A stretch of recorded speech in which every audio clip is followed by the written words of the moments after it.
Hello வணக்கம். இது Saturday எடுத்த விலாகு. சாட்டர்டே மார்னிங் டிஃபன் என்ன பண்ணேன், லன்ச் என்ன பண்ணேன்றது தான் இந்த விலாகில் இருக்குது. மார்னிங் டிஃபன் இட்லியும் பஜ்ஜி சட்னியும் பண்ணியிருக்கேன். பஜ்ஜி சட்னியானா என்னென்னு சட்னி மாதிரி இருக்கும் அப்படின்னு பயந்துடாதீங்க. அது பம்பாய் சட்னி மாதிரி தான் இருக்கும். இட்லி ஒரு சைடு ஊற்றி வச்சாச்சு.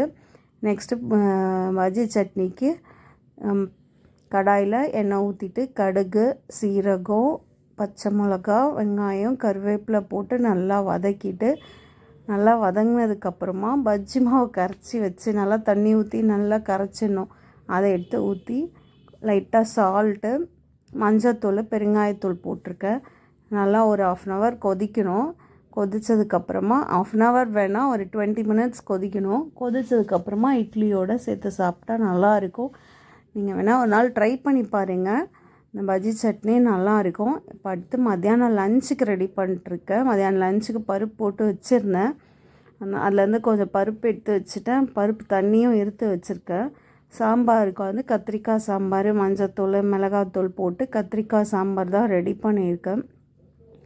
பொரியல் உருளைக்கிழங்கு பொரியல். தண்ணி ஊற்றாமல் நல்லா எண்ணெயிலே ஃப்ரை பண்ண மாதிரி உருளைக்கிழங்கு பொரியல் ரெடி பண்ணியிருக்கேன்.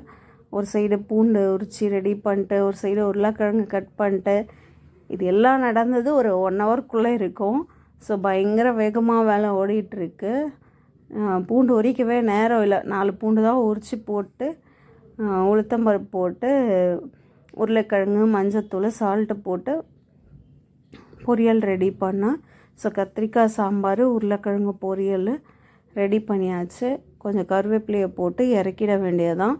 சாம்பாருக்கும் புளி ஊற்றி ஒரு கொதியை வச்சுட்டு சாம்பார் பொடி போட்டு இறக்கிட வேண்டியதான். தாளிச்சிட்டு இன்னொரு சைடு ரசம் வச்சுருக்கேன். ரசமும் அப்படியே சைடில் ரெடி பண்ணிடலான்னு கொஞ்சம் புளி, ரசப்பொடி, பெருங்காயம், சால்ட்டு போட்டு லைட்டாக ஒரு கொதி வரும்போது நிறுத்தி ரசம் இறக்கிட வேண்டியதான். இன்றைக்கி சாம்பார், கத்திரிக்காய் சாம்பார் சாதமும் உருளைக்கிழங்கு பொரியலும் தான் லஞ்சுக்கு பேக் பண்ணது.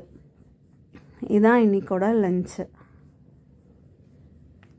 அது இல்லாமல் இப்போ ஸ்விக்கியில் ஆர்டர் பண்ணியிருக்காங்களாம். பெங்களூரில் சேலட் மட்டும் நியூ இயர் அன்னைக்கு 2000 people ஆர்டர் பண்ணியிருக்காங்களாம். சேலடை நம்ம வீட்லேயே ப்ரிப்பேர் பண்ணிக்கலாம், ஈஸி தான் நினைக்கிறேன். ஆனால் 2000 people பெங்களூரில் மட்டும் ஆர்டர் பண்ணியிருக்காங்கன்னு சொல்கிறாங்க. இன்றைக்கி பேக் பண்ணியாச்சு. இதுதான் இன்னையோட லஞ்சு. நெக்ஸ்ட் வீடியோவில் பார்க்கலாம். பாய்.